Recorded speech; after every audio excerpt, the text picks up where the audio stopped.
4번 식중독 증상에서 시아노시스 현상이 나타나는 어패류는 여기서 이 시아니시스가 뭘까요? 바로 청색증입니다. 청색증이라는 거는 얼굴이나 아니면 팔다리 끝이 청색으로 나타내는 현상을 청색증이라고 하는데,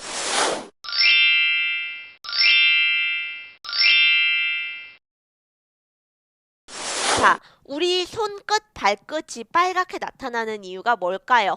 얘는 혈액 끝까지 잘 순환되고 있고, 혈액에 있는 햄들이 헤모글로빈들이 정상작용을 하고 있기 때문에 우리의 몸이 어느 정도 이렇게 불구스름한 빛으로 나타나는 겁니다. 자, 그런데 혈액순환이 잘 되지 않는데요. 서서히 마비가 오고 있는 거겠죠. 이런 대표적인 시아노시스가 나타나는 건 바로 뭐다? 여기 테트로도톡신을 섭취하면서 나타나는 대표적인 증상입니다.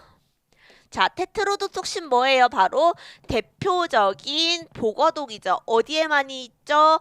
정자와 난자, 생식기관에 주로 있습니다. 자, 복어의 독은 생식기관에 주로 있고, 거기서 나오는 독은 테트로도톡신이고, 이렇게 해서 주로 나타나는 대표적인 증상은 청색증이다. 알아두시면 될 것 같고요. 자, 번외로 하나만 볼게요. 섭족의 대합을 먹었을 때 나오는 독소 뭐 있어요? 삭시토신이 있습니다. 얘는 급성 독소로 마비를 일으키게 되고요. 바지락을 먹었을 때 나오는 거는 베네르핀이 대표적인 독소죠. 얘는 혈변 등의 증상을 일으키고 있습니다. 기억해 주시면 될 것 같고요. 답은 몇 번? 3번이 되겠네요. 자, 넘어가서 5번 보도록 하겠습니다.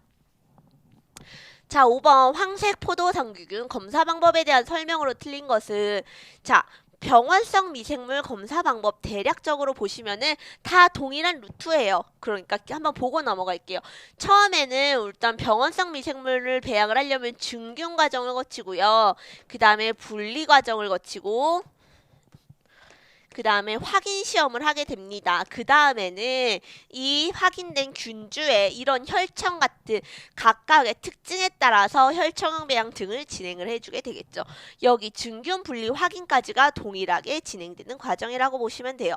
자, 한번 볼게요. 예를 들어서 제가 오늘 점심에 여기 앞에 음식점에 가가지고 김밥을 한 줄 사왔어요.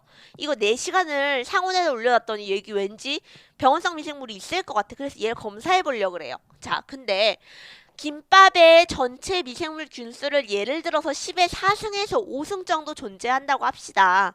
근데 식품의 병원성 미생물이 오염이 된다면은 10의 4승, 5승까지 노출이 됐다면은 벌써 문제가 됐거나 아니면은 사전에 이슈가 발생할 가능성이 높죠. 병원성 미생물에 노출된 식품은 대부분 많은 확률로 병원성 미생물에 감염된 수준은 약 10의 1에서 2승 정도로 낮습니다. 여기에서도 그래요. 이 전체의 균의 수가 10의 4승에서 5승인데 황색 포도상규균이 10의 1승에서 2승 정도 있는 김밥이래요. 그래서 나는 여기서 이 황색 포도상규균을 분리해 줄 거예요. 자, 근데 전체적으로 봅시다. 10의 4승에서 10의 1승 있다면 얘는 얼만큼 있는 거예요? 전체 미생물 중에서 1000분의 1만 황색 포도상규균인 거예요. 자, 우리 콩만 봐도 콩 1000알 중에서 쌀 하나 있어요. 찾기 그럼 굉장히 쉽겠네. 사이즈가 다르니까. 콩 1000알 중에서 팥이 하나 있대요. 찾기 쉬울까요? 어려울까요? 어렵습니다. 그렇기 때문에 나는 이걸 뭐 해줘야 되냐면 증균을 해줘야 돼요. 증식을 시켜준다. 어떤 균을? 내가 원하는 균을 증식을 시켜주는 과정이 증균 과정입니다. 보통 어떤 배지를 씁니까? 브로스 배지에 내가 원하는 샘플을 넣어주고 나서요. 이거를 배양을 해줍니다. 어떤 조건에서?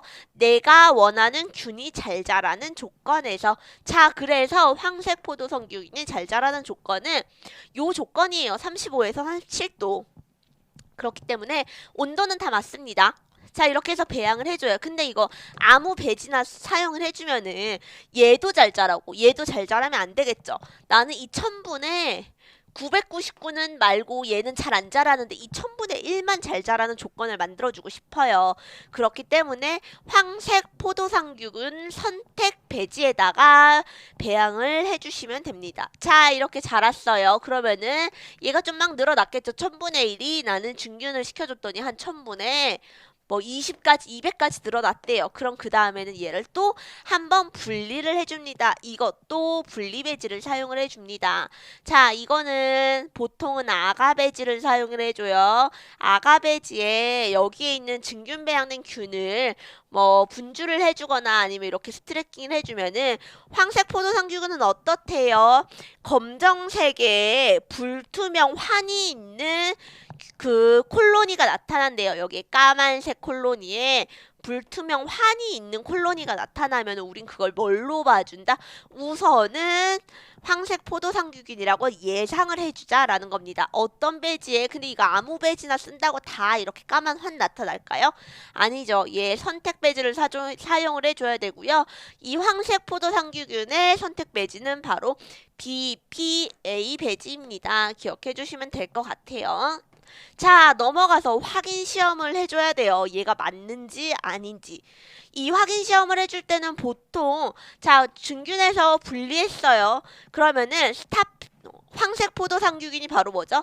스타필로코커스 아우레이스입니다. 아우레우스. 근데 스타필로코커스 애들은 주로 성질이 비슷합니다. 예를 들어서 우리 학교 다니는 애들은 성질이 비슷해요. 성적이 비슷해요. 그러는 것처럼 성질이 비슷해요. 그렇기 때문에 얘가 아우레이스가 아니라 다른 거로다 뭐 자일로서스 이런 거라도 똑같이 검정 그 콜로니에 불투명한 환이 나타날 수가 있어요. 그렇기 때문에 얘를 확인해 주는 과정이고요. 보통 이때는 뭘 사용을 해줍니까? 코아굴라제 테스트를 진행을 해줍니다. 자, 이거는 바로 뭐냐면은 코아굴라제라는 거는 황색 포도상 이 스타필로코커스 중에서 어우레우스에만 가지고 있는 특별한 효소입니다. 얘는 피브리노겐을 만나면 응집하는 성질을 가지고 있어요. 그렇기 때문에 자, 코아굴라제 피브리노겐이 있는 샘플에다가 내가 이 아우레우스를 조금씩 이렇게 분석했어요. 그랬을 때 응집이 되면 얘는 아우레우스가 맞구나라는 거를 봐주고요. 그 다음에 그라음색을 진행을 해주기도 합니다. 이런 식으로 진행하는 과정이고요. 그래서 확인시험 이렇게 진행이 됩니다. 자, 틀린 것은 정답은 4번입니다. 왜요? 혈청양 배양은 꼭 이때 이만큼 진행해주지 않습니다. 그렇기 때문에 정답은 4번 보시면은 될 것 같고요. 다음 문제로 넘어가도록 하겠습니다.